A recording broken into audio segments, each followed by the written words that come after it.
يهده الله فلا مضل له ومن يضلل فلا هادي له وأشهد أن لا إله إلا الله وحده لا شريك له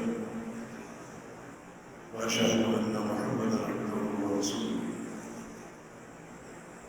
يا أيها الذين آمنوا اتقوا الله حق تقاته ولا تموتن إلا وأنتم مسلمون يا أيها الناس اتقوا ربكم الذي خلقكم من نفس واحدة وخلق منها زوجها وبث منهما رجالا كثيرا ونساء واتقوا الله الذي تساءلون به والأرحام إن الله كان عليكم رقيبا يا أيها الذين آمنوا اتقوا الله وقولوا قولا سديدا يصلح لكم أعمالكم ويغفر لكم ذنوبكم ومن يطع الله ورسوله فقد فاز فوزا عظيما أما بعد فإن أصدق الكلام كلام الله وأحسن الهدي هدي محمد صلى الله تعالى عليه وسلم وشر الأمور محدثاتها وكل محدثة بدعة وكل بدعة ضلالة وكل ضلالة في النار من يطع الله ورسوله فقد رشد واهتدى ومن يعص الله ورسوله فقد ضل وغوى اللهم صل على محمد وعلى آل محمد كما صليت على إبراهيم وعلى آل إبراهيم إنك حميد مجيد اللهم بارك على محمد وعلى آل محمد كما باركت على إبراهيم وعلى آل إبراهيم إنك حميد مجيد سبحانك لا علم لنا إلا ما علمتنا إنك أنت العليم الحكيم رب اشرح لي صدري ويسر لي أمري واحلل عقدة من لساني يفقهوا قولي وقد قال الله سبحانه وتعالى بعد أعوذ بالله من الشيطان الرجيم من همزه ونفخه ونفثه بسم الله الرحمن الرحيم أولم نعمركم ما يتذكر فيه من تذكر وجاءكم النذير رسول اکرم صلی اللہ علیہ وسلم کی حدیث ہے اعمار امتی ما بین الستین الى السبعین سنہ وقل من یجوز ذلك میری امت کی عمریں 60 اور 70 سال کے درمیان ہے اور 70 کے فکر کو بہت تھوڑے لوگ عبور کر پائیں گے یہ آپ کی امت کی عمروں کا ایک اوسط ہے اور یہ عمر قرآن مجید کے فرمان کے مطابق کافی ہوتی ہے ہدایت قبول کرنے کے لیے ہدایت کو سمجھنے کے لیے اور اس کو اختیار کرنے کے لیے اللہ پاک فرماتا ہے اولم نعمرکم ما يتذكر فيه من تذكر وجاءكم النذير کیا ہم نے تمہیں اتنی عمر نہیں دی جو نصیحت اختیار کرنے اور قبول کرنے کے لیے کافی ہے جبکہ تمہارے پاس نذیر بھی آیا ہے ڈرانے والا میرا رسول ایسا نہیں کہ تمہیں ہدایت تلاش کرنی پڑے اور سرگرداں گھومتے رہو اور عمریں گزر جائیں بلکہ بشیر و نذیر تمہارے بیچ موجود ہے میری وحی موجود ہے کسی دب و دو کے بغیر وہ تمہارے سامنے موجود ہے اور اس کو تم اختیار کر سکتے ہو تو یہ عمر بہت کافی ہے ہدایت کو سمجھنے کے لیے اور ہدایت کو قبول کرنے کے لیے اور ہدایت پر چلنے کے لیے نبی علیہ السلام سے ایک مجلس میں 2 سوال ہوئے ای الناس خیر یا رسول اللہ یہ پہلا سوال تھا کہ سب سے بہترین انسان کون ہے آپ نے اس کا جواب دیا من طال عمره وحسن عمله، سب سے بہترین انسان وہ ہے جس کی عمر لمبی ہو اور عمل اچھے ہو، خوبصورت ہو۔ پھر پوچھا گیا ای الناس شر یا رسول اللہ، یا رسول اللہ صلی اللہ علیہ وسلم سب سے بدترین انسان کون ہے؟ آپ نے اس کا جواب دیا من طال عمره وساء عمله، سب سے بدترین شخص وہ ہے جس کی عمر تو لمبی ہو لیکن عمل برے ہو، اور اپنے عمر کی طوالت کے باوجود ہو نیکی کے راستے کو اختیار نہ کر سکے، برے اعمال کرتا رہے، وہ سب سے بدترین انسان۔ اس کا معنی یہ ہوا کہ انسان کی عمر کا پیمانہ جو ہے وہ انتہائی قابل غور و فکر ہے، انسان ہمیشہ اس کو مد نظر رکھے اور اپنی عمر کے یہ دن، یہ شب و روز اللہ اور اس کے رسول کی اطاعت بسر کرے۔ عمر کا ایک مرحلہ جوانی کا ہوتا ہے جس میں عمل کی بڑی فضیلت ہے، نبی علیہ السلام کے ارشاد گرامی ہے شاب نشا جو عبادت ربی، وہ نوجوان جو اپنے رب کی عبادت کرتے کرتے پروان چڑھے، اللہ تعالیٰ کی عبادت میں اس کی عمر بڑھے، کہ وہ بچہ جو اللہ رب العزت کی عبادت میں بڑا ہوتا ہے، اللہ تعالیٰ قیامت کے روز اسے اپنے عرش کا سایہ عطا فرمائے۔ اسی لیے جوانی کی عمر کی ہر نیکی بڑے قابل قدر ہوتی ہے۔ رجل دعته امرأة ذات منصب وجمال فقال انی اخاف اللہ، وہ نوجوان جسے کوئی عورت دعوت گناہ دے اور وہ یہ کہہ کر ٹھکرا دے کہ مجھے اللہ کا ڈر ہے، اللہ کا خوف ہے، اللہ مجھے دیکھ رہا ہے، جب قیامت قائم ہوگی بڑی بڑی نیکیاں کرنے والے حساب و کتاب کی الجھن میں ہوگی، اور یہ نوجوان اللہ تعالیٰ کے عرش کے سائے کے نیچے بیٹھا ہوگا۔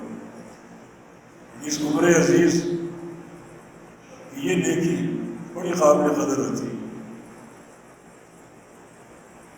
عمر کا ہر مرحلہ ہمارے لیے ہر لحاظ سے قابل غور ہونا چاہیے، اور کبھی اپنی عمر کے معاملے کو فراموش نہ کریں۔ حدیث آپ نے سن لی کہ سب سے بہترین انسان وہ ہے جس کی عمر طویل ہو اور عمل اچھے ہو، اور سب سے بدترین انسان وہ ہے جس کی عمر لمبی تو ہے مگر عمل برے ہیں۔ عمل کا سلسلہ، نیکی کا سلسلہ جاری رکھو، اس کو قائم و دائم رکھو۔ جو لوگ نیکیاں کرتے کرتے بوڑھے ہو جاتے ہیں، ان کے سر یا داڑھی یا سینے پر سفید بال آ جاتے ہیں، تو اللہ تعالیٰ ایسے لوگوں کے سفید بالوں کی حیا کرتا ہے، اور اللہ رب العزت ان کا اکرام کرتا ہے۔ اللہ تعالیٰ کی اطاعت میں اگر بال سفید آ جائیں تو اللہ رب العزت ان بالوں کا اکرام کرتا ہے، ان کی عزت کرتا ہے اور ان کی تکریم فرماتا ہے۔ احادیث میں غالباً 2 افراد کا ذکر ہے جن کی اللہ تعالیٰ عزت کرتا اور تکریم کرتا ہے۔ ایک وہ شخص جو دین اسلام میں اطاعت کرتے ہوئے، نیکیاں کرتے ہوئے بوڑھا ہو جائے اور اس کے جسم پر سفید بال آ جائے۔ دوسرا وہ شخص جو حامل قرآن ہے، جس کا سینہ قرآن کا حافظ ہے، جس کو اللہ تعالیٰ نے حفظ قرآن کی توفیق دی۔ یہ دو وہ انسان ہیں اللہ رب العزت ان کی تکریم کرتے ہیں۔ دین اسلام میں اطاعت کرتے کرتے عمر بڑھتی جائے اور بندے کو استقامت کی توفیق ملتی رہے کہ انسان بڑا ہی معتبر اور بڑا قابل قدر ہوتا ہے۔ اللہ تعالیٰ اپنے بندوں کے اعمال کا، ان کی نیکیوں کا بڑا قدردان ہے۔ رسول اللہ صلی اللہ علیہ وسلم کی حدیث ہے، من شاب شیبۃ فی الاسلام کان لہ نورا یوم القیامہ۔ جو شخص اسلام کی حالت میں، اطاعت کی حالت میں، نیکیوں کی حالت میں بوڑھا ہو جائے تو اس کا ایک ایک سفید بال قیامت کے روز اس کے لیے نور بن جائے گا، چمکے گا، اور جو قیامت کے اندھیرے ہیں، قیامت کی ظلمات ہیں، ان ظلمات سے اس انسان کو نجات ملے گی۔ ایک ایک سفید بال، وہ داڑھی کا ہو، مونچھوں کا ہو، سر کا ہو، سینے کا ہو، وہ نور بن کر چمکے گا۔ اور شرط یہ ہے کہ اس کا یوں بوڑھا ہونا اطاعت کی حالت میں ہو، اللہ اور اس کے رسول کی فرما برداری کی حالت میں ہو۔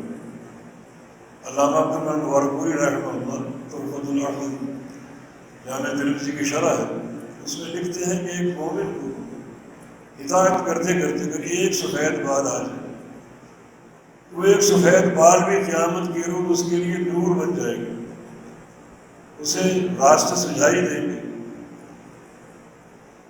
اس کا شمار ان بندوں میں ہوگا جن کے آگے نور ہی نور ہوگا، نور کی شعائیں ہوں گی۔ ایک سفید بال بھی آئے گا، اور جس شخص کے جسم میں ہزاروں بال آ جائیں اس کے نور کا کیا مقابلہ کرنا اور کیا اس کے نور کی حالت اور کیفیت ہوگی۔ ایک اور حدیث میں رسول اللہ صلی اللہ علیہ وسلم کا فرمان ہے، من شاب شیبۃ فی الاسلام فإن له بكل شعرة حسنہ۔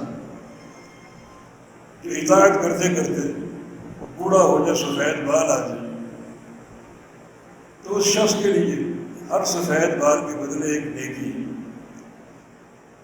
ہر سفید بال کے بدلے اللہ تعالیٰ اسے ایک نیکی عطا فرمائے گا، مرد ہو یا عورت ہو۔ صحابہ کرام سے نبی علیہ السلام سے صحابہ کرام نے پوچھا کہ شدہ یا رسول اللہ، یا رسول اللہ صلی اللہ علیہ وسلم، آپ بوڑھے ہو گئے اور آپ کے بالوں میں سفیدی جھلک رہی، تو رسول اللہ صلی اللہ علیہ وسلم نے ارشاد فرمایا، شیبتنی ہود، مجھے قرآن کی سورہ ہود نے بوڑھا کر دیا، اسے پڑھ کر اور اس کے مضامین پر غور کر کے، اور بعض احادیث میں سورہ مرسلات کا ذکر ہے اور دیگر بعض صورتیں جن میں قیامت کا ذکر ہے۔ فرمایا کہ ان صورتوں نے مجھے بوڑھا کر دیا۔ یہ بوڑھا ہونا اسلام کی حالت میں، اللہ تعالیٰ کے خوف کی حالت میں، اللہ اور اس کے رسول کی اطاعت کی حالت میں، یقیناً یہ بڑھاپا بڑے قابل قدر ہے اگر اطاعت کرتے کرتے آ جائے۔ جوانی کی عبادت بھی ایک نعمت ہے، در جوانی توبہ کردن شیبہ پیمبری، وقت پیری گر کے ظالم نیشبت پرہیزگار۔ جوانی میں توبہ کرنا، اللہ کی طرف رجوع اختیار کرنا، انبیاء کا شیبہ اور ان کا کردار و مشن ہے۔ بڑھاپے میں تو بھیڑیا بھی پرہیزگار ہو جاتا ہے۔ تو اصل نیکی توبہ اور عبادت جوانی کی ہے، اور جو اسی عمر سے اللہ تعالیٰ کی عبادت شروع کر دے، رجوع اللہ اختیار کر لے اور اس کی زندگی حسنات میں گزرے، نیکیوں میں گزرے، اور یہ عبادت کرتے کرتے بالوں میں سفیدی جھلک آئے، تو وہ انسان بڑا ہی قابل قدر ہے۔ ایک ایک سفید بال اس کے لیے قیامت کا نور بن جائے گا، قبر کو منور کر دے گا، اور اللہ تعالیٰ ایک ایک سفید بال کے بدلے اسے ایک نیکی عطا فرمائے گا۔ وہ نیکی بڑی عظیم الشان ہے، وہ نیکی ایسی نیکی ہوگی جو سفید بالوں کی بنا پر ملی، اور سفید بال ایک دو دن کا نتیجہ نہیں ہے، اس کے پیچھے پوری عمر ہوتی ہے، عمر کی ریاستیں ہوتی ہیں، عبادتیں ہوتی ہیں۔ جو بندہ نیکیاں کرتے کرتے، اطاعت کرتے کرتے بڑھاپے کو پہنچ جائے تو اس کے سفید بال اتنے افضل اور مبارک ہوتے ہیں۔ تو آپ سے پوچھا گیا ای الناس خیر یا رسول اللہ، سب سے بہترین انسان کون ہے؟ فرمایا کہ من طال عمرہ وحسن عملہ، جس کی عمر طویل ہو اور اعمال نیک ہو۔ دوسرا سوال یہ تھا کہ ای الناس شر یا رسول اللہ، سب سے بدترین انسان کون ہے؟ تو رسول اللہ صلی اللہ علیہ وسلم نے ارشاد فرمایا من طال عمرہ وساء عملہ، جس کی عمر تو طویل ہو لیکن عمل برے ہو، عمر کی طوالت کے باوجود وہ نیکی کے راستے کو اختیار نہ کر پائے، گناہوں میں ڈوبا رہے۔ اصل میں کچھ لوگ ایسے ہوتے ہیں، آپ کو معاشرے میں نظر آتے ہوں گے، امام غزالی فرماتے ہیں کہ اللہ تعالیٰ چاہتا ہی نہیں کہ یہ بد نصیب میرے گھر میں آئے۔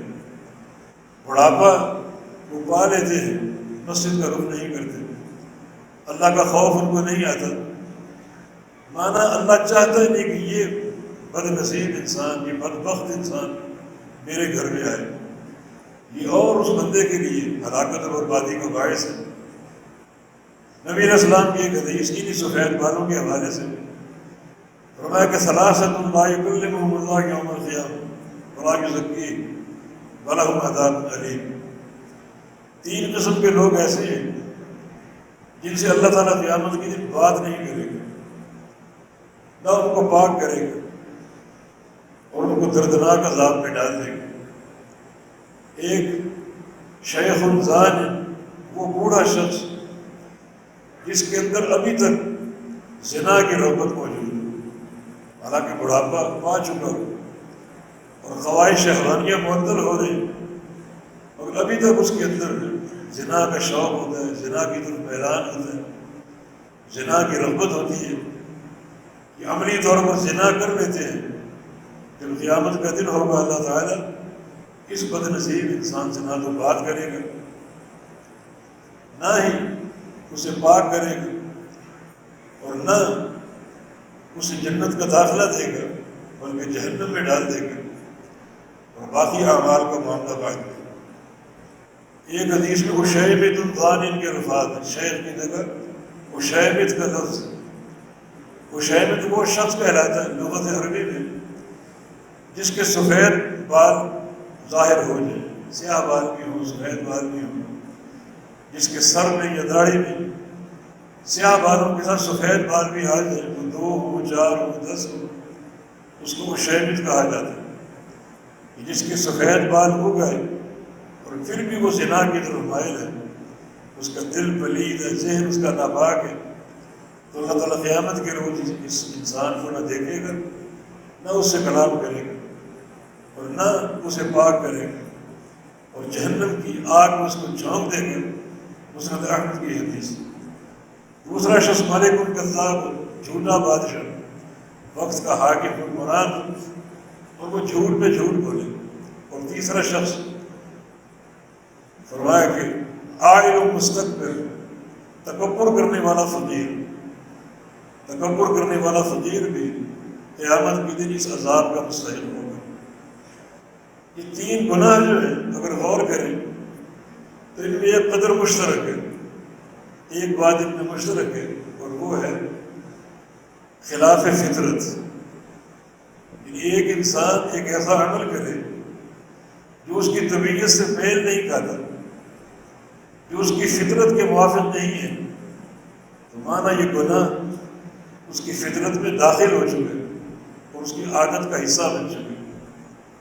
اب ایک انسان بوڑھا ہو تو زنا کرنا اس کی عمر کے اس مرحلے کے خلاف ہے، بڑھاپا آ چکا ہے، جسم کمزوری کی طرف جا رہا ہے، لیکن اس کے باوجود اگر وہ اس برائی کی طرف مائل ہے تو مانا یہ برائی اس کی فطرت میں داخل ہو چکی ہے۔ اس طرح تکبر کرنے والا فقیر، فقیر تو متواضع ہوتا ہے، اس کو تو چھپ کر رہتا ہے، لوگوں سے بھیک جو مانگنی ہوتی ہے، اب بھیک مانگے اور ساتھ ساتھ تکبر بھی کرے، اس کے اندر کوئی غرور بھی ہو، یہ بات اس کے پیشے کے خلاف ہے۔ اس کا معنی تکبر اس کی فطرت میں داخل ہو چکا ہے، اور جو گناہ انسان کی فطرت میں شامل ہو جائے بڑا وہ ہیبت ناک ہوتا ہے، بڑا وہ المناک ہوتا ہے، اور بڑے عذاب علیم کا باعث بنتا ہے۔ اس طرح جھوٹا بادشاہ کو جھوٹ بولنے کی کیا ضرورت ہے؟ فوج تمہارے پاس ہے، سپاہ تمہارے پاس ہے، ملکی وسائل تمہارے پاس، تمہیں کس کا خوف ہے؟ کس طرح سے تم یہ جھوٹ بولتے ہو، گناہ کرتے ہو؟ تو مانا یہ جھوٹ اس کی فطرت میں شامل ہو چکے۔ ہر انسان اپنے آپ کو جانتا ہے، اپنی حالت کو سمجھتا ہے۔ اگر کوئی ایسا عمل اس کے اندر موجود ہے جو اس کی اس عمر کے مرحلے کے خلاف ہو، پیشے کے خلاف ہو، تو وہ جان لے کہ یہ گناہ اس کی فطرت میں شامل ہو چکے۔ جو گناہ فطرت میں شامل ہو جائے بڑا وہ ہولناک ہوتا ہے اور تباہ کن ہوتا ہے کہ اللہ تعالیٰ قیامت کے دن نہ کلام کرے گا، نہ ہی رحمت کی نظر سے دیکھے گا، نہ پاک کرے گا اور عذاب علیم میں ڈال دے گا۔ لہذا یہ معاملہ بہت ہی قابل غور اور قابل فکر ہے۔ ہمیشہ نبی علیہ السلام کے حدیث کو سامنے رکھو، اس میں آپ نے اچھے اور برے انسان کی تمیز بتا دی، اچھے اور برے انسان کے عمل اور منہج کی وضاحت کر دی۔ اپنی عمر کے مراحل کو دیکھو اور ان مراحل پر جو شرعی احکام ہیں انہیں مرتب کرو، ان کو منتبہ کرو، تاکہ عمر کا معاملہ انتہائی بہتری سے گزرے۔ رسول اللہ علیہ وسلم کی حدیث ہے، لا تزول قدم ابن آدم یوم القیامہ حتی یسأل عن خمس۔ جب قیامت قائم ہوگی اور بندہ اللہ کے سامنے کھڑا ہوگا حساب و کتاب کے لیے، تو اس کے قدم اس وقت تک اللہ کی عدالت سے ایک بال کے برابر نہیں ہل سکیں گے جب تک اللہ تعالیٰ کے 5 سوالوں کا جواب نہ دے۔ پہلے 2 سوال یہ عمر کے مرحلے کے تعلق سے، عن عمرہ فیما امضی، پوری عمر کا حساب تو کہاں گزاری، یہ عمر کے دن کہاں گزارے، عمر کی راتیں کہاں گزاری، پوری عمر کا حساب دو۔ اب عمر 60 سال کی ہو، 70 سال کی ہو، 100 سال کی ہو، جتنی طویل ہوگی اتنا حساب بھی طویل ہوگا۔ تو عمر کے اس مرحلے کا حساب ہوگا، پوری عمر کا سوال ہوگا۔ وعن شبابہ فیما افنی، اور خاص طور پہ جوانی کا حساب ہوگا کہ جوانی کہاں گزار کر آئے ہو، جوانی کے دن کہاں گزارے، جوانی کی راتیں کہاں گزاری، جوانی کی خلوتیں کہاں گزاری، جوانی کی جلوتیں کہاں گزاری، جوانی کے سفر و حضر کہاں گزارے۔ تو خاص طور پہ اس مرحلے کا الگ سے حساب ہے۔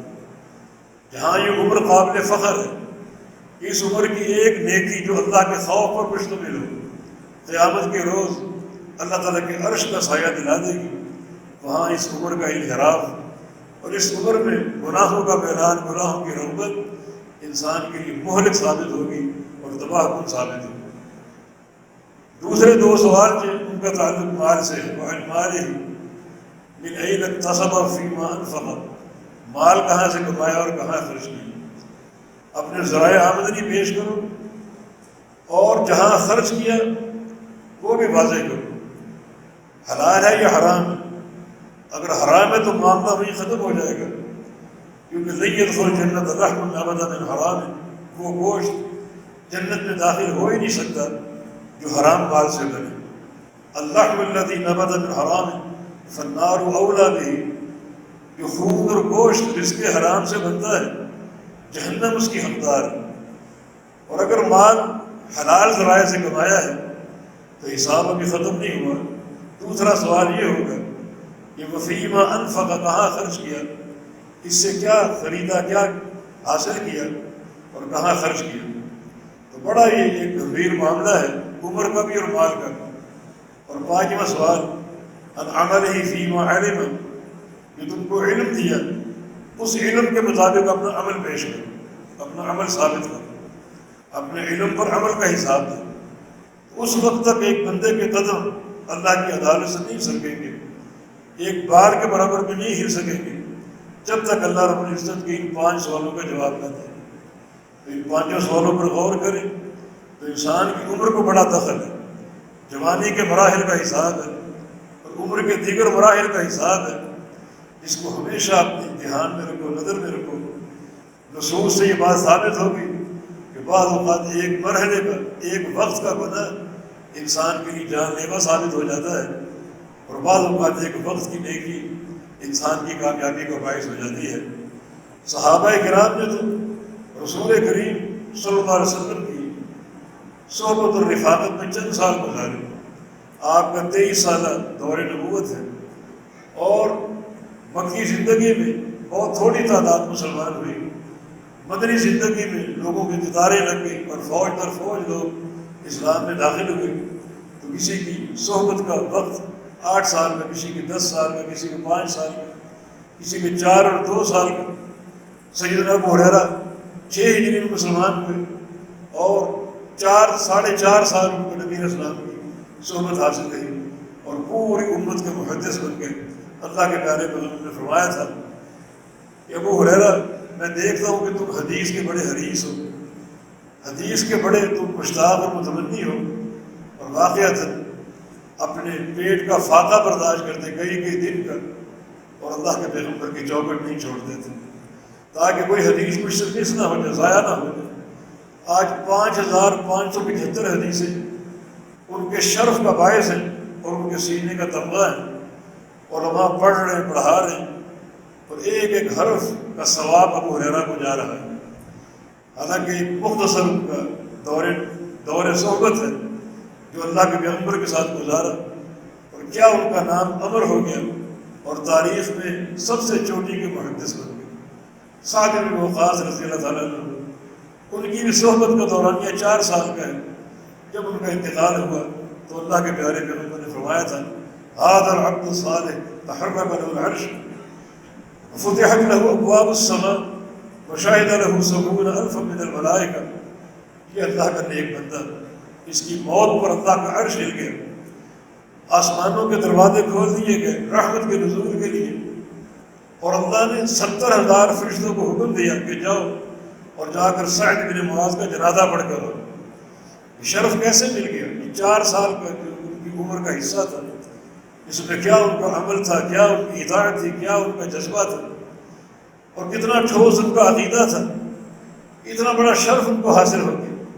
ان کی وفات پر ان کی والدہ زارو زار ہو رہی تھی، ان کے آنسو تھم نہیں رہے تھے بیٹے کی جدائی میں اور بیٹے کے فراق میں۔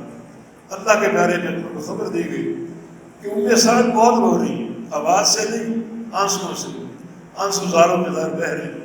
تو رسول اللہ صلی اللہ علیہ وسلم نے فرمایا کہ جاؤ ام سعد کو بشارت دے کر آؤ، الا یرقع دمع ام سعد، ام سعد کے آنسو کیوں نہیں رکتے، کیوں نہیں تھمتے؟ اس کو جا کر بتاؤ کہ ان ابنک اول من یضحک اللہ الیہ یوم القیامہ، کہ تیرا بیٹا جب قیامت ہوگی سارے اولین و آخرین میدان محشر میں جمع ہوں گے، تیرا بیٹا وہ پہلا شخص ہوگا جسے دیکھ کر اللہ ہنسے گا۔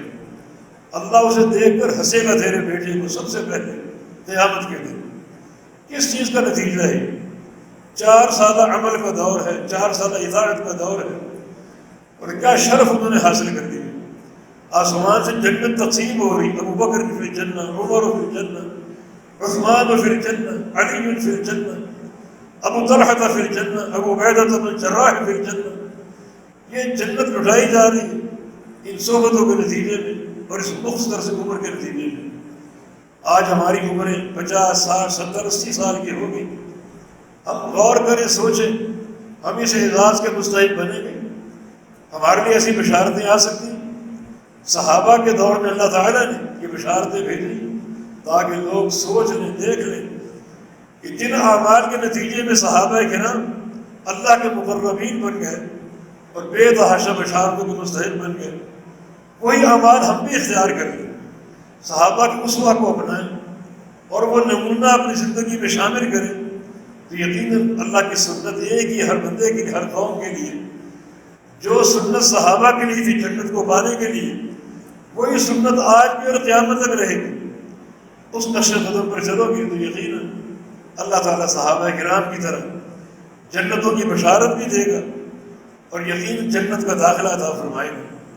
یہ تو 4 سالہ دور کی اپنی بات کی۔ امام احمد بن حنبل رحمہ اللہ نے اپنی مسند میں 2 سنتوں کے ساتھ ایک حدیث نقل کی ہے، ایک چھوٹا سا قصہ بیان کیا ہے۔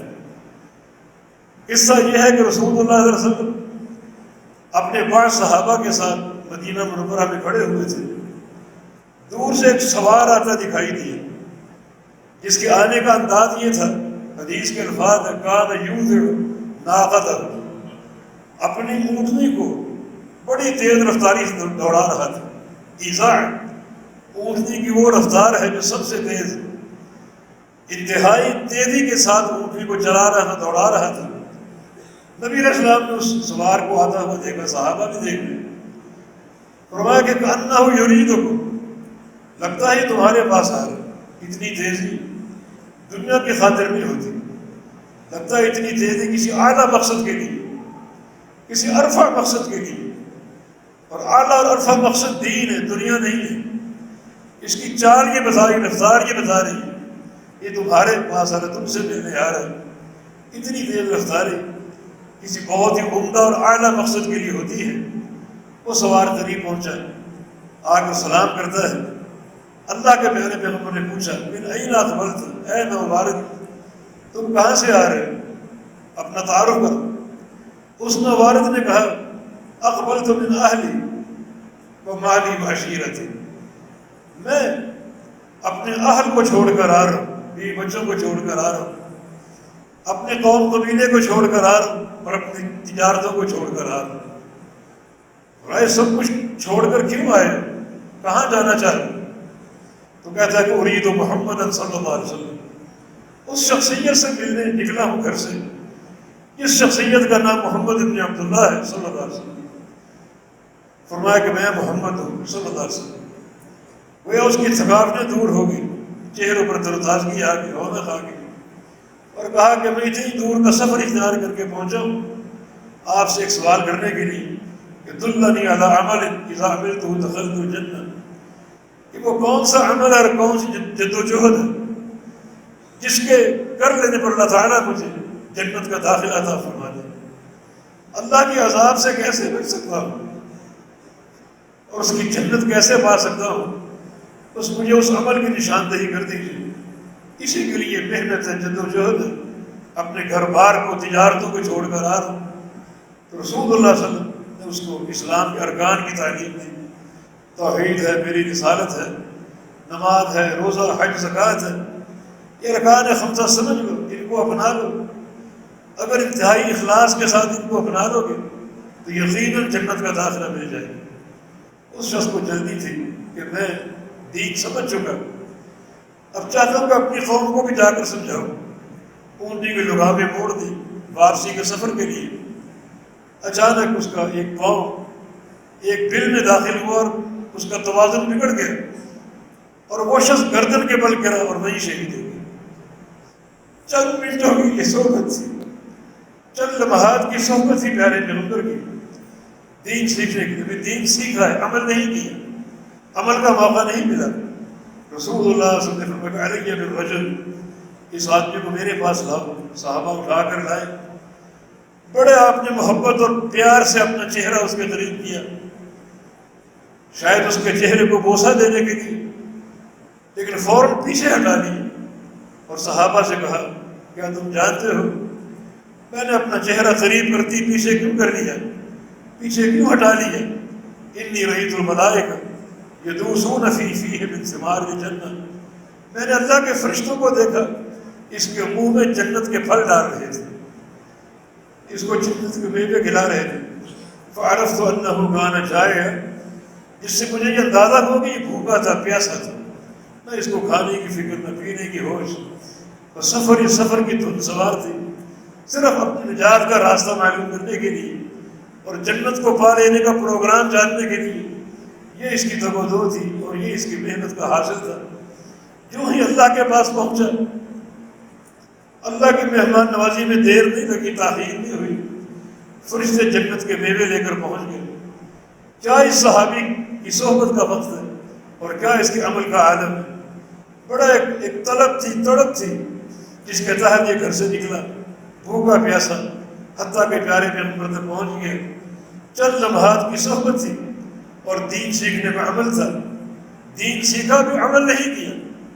نبی علیہ السلام اس کی تدفین میں شریک ہوئے، اس کو قبر میں اتارا اور قبر کی مٹی اس کو ڈال رہے اور ساتھ ساتھ فرما رہے عاملہ قلیلا واجر کثیرا، اس کو عمل کا موقع نہیں ملا مگر بے تحاشا اجر و ثواب پا گیا۔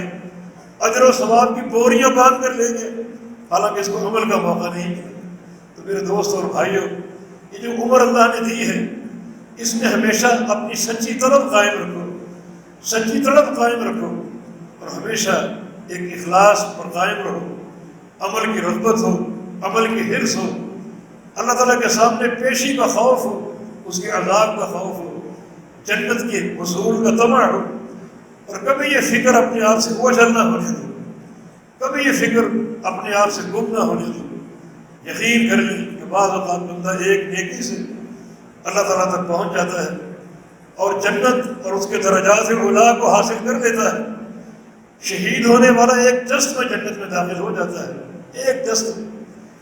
نبی علیہ السلام کی حدیث ہے، اس کے خون کا پہلا قطرہ زمین پر بعد میں گرتا ہے اور اللہ اس کے سارے گناہ معاف کر دیتا ہے۔ نبی علیہ السلام کی حدیث ہے، یجار من عذاب القبر، اس کو عذاب قبر سے بچا لیا جاتا ہے۔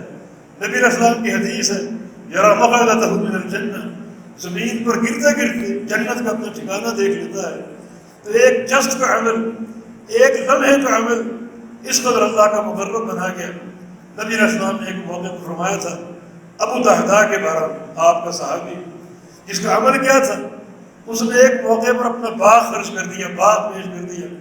قصہ یہ تھا مختصر کہ ایک درخت ایک صحابی کا کسی دوسرے کے باغ میں تھا، اس نے کہا یا رسول اللہ صلی اللہ علیہ وسلم، میرا پورا باغ ہے، اس کا ایک درخت ہے، اس کو دیکھنے آتا ہے، بعض میں بے پردگی ہوتی ہے، اس سے کہا جائے کہ درخت مجھے دے دو۔ آپ نے کہا بات معقول ہے، اس کو بلایا اور کہا کہ یہ درخت اپنے بھائی کو ہبہ کر دو۔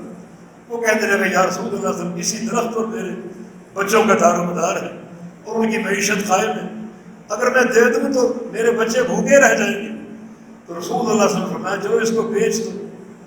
کہا کہ میں بیچ کر کیا کروں گا، ایک اچھی معیشت ہماری چل رہی ہے، تو بیچنے میں میرا نقصان ہو سکتا ہے۔ رسول اللہ صلی اللہ علیہ وسلم فرمایا کہ چلو ایسا کرو، یہ درخت اس کو دے دو اور میں تم سے جنت کے درخت کا وعدہ کرتا ہوں۔ وہ اپنے آپ کو آمادہ نہ کر سکا۔ ابو دہدہ نے یہ بات سنی، اس شخص کو جا کے خلوت میں ملا کہ میرا باغ تم جانتے ہو؟ ہاں جانتے، بڑا معروف ہے، اس میں 600 درخت ہے۔ فرمایا اگر یہ سارا باغ تم دے دو اور وہ ایک درخت مجھے دے دو۔ وہ شخص حیران ہوا، لیکن سودا ہو گیا، وہ ایک درخت اس نے اس کو دے دیا اور سارا باغ اس کو ابو دہدہ نے دے دیا۔ اور آ کر وہ درخت اللہ کے پیغمبر کے پاس آ گیا اور کہا کہ یا رسول اللہ صلی اللہ علیہ وسلم، جس درخت کے بدلے آپ نے فلاں صحابی سے جنت کا وعدہ کیا، وہ وعدہ میرے لیے بھی ہے۔ فرمایا کہ ہاں تیرے لیے بھی ہے، تو پھر گواہ رہیے میں نے وہ درخت خرید لیا اور اس کو ہبہ کر دیا۔ اپنے باغ میں گیا، بچے اس کے باغ میں تھے، باہر سے پکارا یا ام دہدہ اخرجی من الحدیقہ، ام دہدہ باغ سے باہر آ جاؤ۔ وہ باہر آ گئی، کیا معاملہ ہے؟ کہا کہ ہم نے یہ باغ بیچ دیا۔ پوچھا کتنی قیمت کے عوض؟ کہا کہ جنت کے عوض۔ ام دہدہ نے کوئی وبیلا نہیں کیا آج کل کی عورتوں کی طرح، بلکہ مبارکباد ابو دہدہ، تم نے بڑا منفعت بخش سودا مارا، بڑا کامیاب سودا مارا۔ ایک دن پیارے پیغمبر تشریف فرما تھے، اچانک جنت کا منظر آپ کے سامنے آ گیا۔ فرمایا کہ کم من عز معلق بدہدہ فی الجنہ، اس وقت میں جنت کو دیکھ رہا ہوں اور جنت کے پھل دیکھ رہا ہوں، بڑے بڑے خوشے لٹک رہے ہیں، بڑے بڑے گچھے لٹک رہے ہیں، اور ان سارے خوشوں پر ابو دہدہ کا نام لکھا ہوا ہے۔ یہ سارے پھل ابو دہدہ کے، ایک وقت کی ایک نیکی اس کے لیے کس قدر خوشخبری کا باعث بن گئی، بشارت کا باعث بن گئی۔ یہ عمر عزیز جو ہے، اس میں نیکیوں کو تلاش کرو اور نیکیوں کے مواقع کو تلاش کرو۔ ویسے اللہ کی راہ میں مال خرچ کرنا بڑا قابل قدر ہے۔ صرف ایک قصہ بیان کر کے چھوٹا سا واقعہ اپنی بات کو ختم کر لیتا ہوں۔ یہ واقعہ حارثہ بن نعمان کا ہے، بدری صحابی تھے اور اپنی عمر کے آخری حصے میں بوڑھے ہو گئے تھے، آخری حصے میں بوڑھے ہو گئے تھے، لیکن ان کو فقیروں کو، مسکینوں کو دینے کا بڑا شوق تھا۔ جب کوئی سوالی کی آواز سنتے، اپنے ہاتھوں میں جو ہوتا، کھجوریں ہوتی، گندم ہوتی، وہ لے کر جاتے اور اس کی جھولی میں ڈال دیتے، حتیٰ کہ نابینا ہو گئے، نابینا ہو گئے، لیکن اپنے ہاتھ سے خرچ کرنے کا شوق نہ کیا۔ لوگوں نے، اپنے گھر والوں نے کہا کہ اب یہ خدمت ہمیں آپ سونپ دیں، جب بھی کوئی سوالی آئے کہ ہم آپ کی طرف سے دے دیں گے۔ آپ کو ٹھوکریں لگتی ہیں، اور تکلیف ہوتی ہے، فرمایا کہ نہیں یہ میں ہی دوں۔ اپنے کمرے سے لے کر باہر کے دروازے کی رسی تان لی، جب بھی کہ سوالی کی آواز سنتے رسی پکڑ کر وہاں تک پہنچتے تاکہ سیدھے راستے پر چل سکوں اور اس کو دے کر آ جاؤں، اور یہی دیتے۔ گھر والوں نے بار بار کہا یہ خدمت ہمارے سپرد کر دے، کہا کہ نہیں، میں نے پیغمبر علیہ السلام کی ایک حدیث سنی ہے، آپ کا فرمان مناورۃ المسکین تقی میتۃ السوء، کہ مسکین کو، غریب کو اپنے ہاتھ سے دینے سے اللہ تعالیٰ بری موت سے بچاتا ہے۔ آج کل کا دور فتنوں کا دور، بہت سے وائرس حملہ آور ہو چکے، بہت سے امراض کا انسان شکار ہوتا ہے۔ اگر وہ چاہتا ہے کہ بری موت سے بچ جائے، اچھی موت آئے، اور سب سے اچھی موت وہ ہے کہ جب وہ وقت آئے تو زبان اشہد ان لا الہ الا اللہ واشہد ان محمد عبدہ ورسولہ، کلمہ جاری ہو، توحید کا فہم ہو اور توحید کی معرفت ہو، وہ سب سے اچھی موت ہے۔ فرمایا کہ مسکین کو اپنے ہاتھ سے دینے سے اللہ تعالیٰ بری موت سے بچاتا ہے۔ تو اس سے یہ ثابت ہو رہا ہے اللہ کے نام میں خرچ کرنے کی نیکی بڑی قابل قدر ہے۔ اللہ پاک ہم سب کو توفیق عطا فرمائے۔ اللہ تعالیٰ اس عمر عزیز کے سارے مراحل کا ہمیں قدردان بنا دے۔ اللہ تعالیٰ ہمیں اخلاص کی دولت سے مالا مال فرما دے۔ اللہ تعالیٰ عمل صالح کی توفیق عطا فرما دے۔ اللہ اپنی اور اپنے پیارے پیغمبر کی محبت عطا فرما دے، اور اللہ تعالیٰ تا حیات اپنی اور اپنے پیارے رسول کی اطاعت کی توفیق عطا فرما دے۔ اللہ ہمارے گناہوں کو معاف فرما دے، اللہ ہم سے راضی ہو جائے۔ اقول قولی ھذا واستغفر اللہ لی ولکم وآخر دعوانا ان الحمد للہ۔